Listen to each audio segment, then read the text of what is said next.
Hello दोस्तों, नमस्कार। कहानी उपकार। बहुत बड़ा देश है। उस देश में बहुत घने वन हैं और उन वनों में सिंह, भालू, गेंडा आदि भयानक पशु बहुत होते हैं। बहुत से लोग सिंह का चमड़ा पाने के लिए उसे मारते हैं। गर्मी के दिनों में हाथी जिस रास्ते झरने पर पानी पीने जाते थे, उस रास्ते में लोग बड़ा और गहरा गड्ढा खोद देते हैं। उस गड्ढे के चारों ओर भाले के समान नोक वाली लकड़ियों को गाड़ देते हैं। फिर गड्ढे को पतली लकड़ियों और पत्तों से ढक देते हैं। जब हाथी पानी पीने निकलते हैं तो उनके दल में सबसे आगे आगे चल रहा हाथी गड्ढे के ऊपर बिछी टहनियों के कारण गड्ढे को नहीं देख पाता और जैसे ही टहनियों पर पैर रखता है, टहनियाँ टूट जाती हैं और हाथी गड्ढे में गिर जाता है। हाथी पकड़ने वाले उस हाथी को लेकर पहले कई दिनों भूखा रखते हैं। गड्ढे में भी हाथी कई दिनों भूखा रखा जाता है, जिसे कमजोर हो जाने के कारण निकलते समय बहुत अधमने मचाए। भूख के मारे हाथी जब झटपटाने लगता है तब एक आदमी उसे चारा देने जाता है। चारा देने के बहाने वे आदमी हाथी से धीरे धीरे जान पहचान कर लेता है।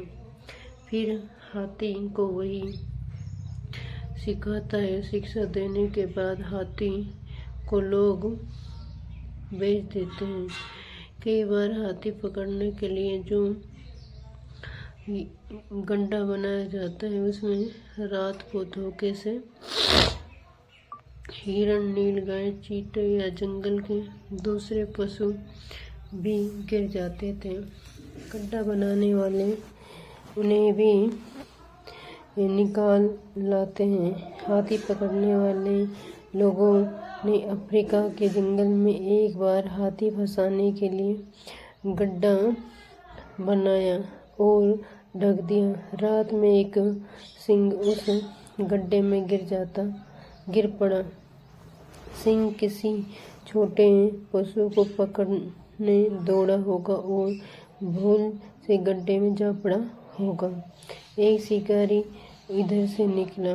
उसने सिंह को गड्ढे में गिरा देख वीर पुरुष किसी को दुख में देखकर उसे मारते नहीं, उनकी सहायता करते हैं। सिंह बार बार उछलता था, परंतु गड्ढे के चारों ओर गड़ी नोक वाली लकड़ियों से उसे चोट लगती थी और वही फिर गड्ढे में गिर जाता था।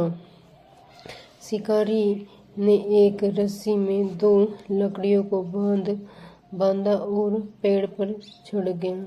पेड़ पर रस्सी खींचकर उसने लकड़ियां उखाड़ दी।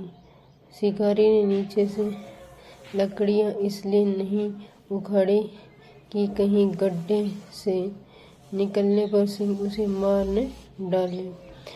2 लकड़ियां उखाड़ने से सिंह को रास्ता मिल गया। वे उछलकर गड्ढे से बाहर निकल आया और जंगल में चला गया।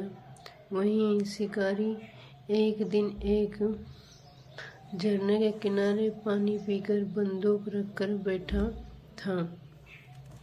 वह बहुत थक चुका था, इसलिए लेट गया और उसे नींद आ गई।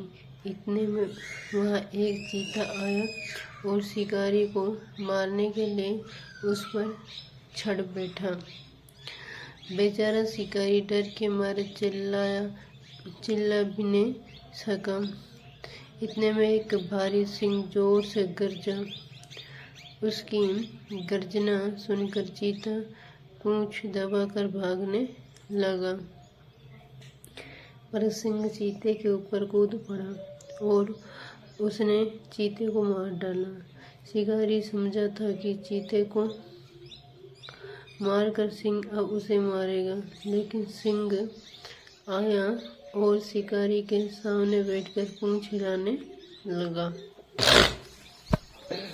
शिकारी ने पहचान लिया कि ये वही सिंह है जिसे गड्ढे में से निकालने में शिकारी ने सहायता की थी। सिंह जैसा भयंकर पशु भी अपने उपकार करने वाले को नहीं भूलता था। तब मनुष्य हो तुम्हें तो कोई थोड़ा भी उपकार कर तो उसे नहीं भूलना चाहिए और उस परोपकारी की सेवा सहायता करने के लिए सदा तैयार रहना चाहिए। अगर दोस्तों कहानी पसंद आई हो तो लाइक शेयर सब्सक्राइब जरूर करें।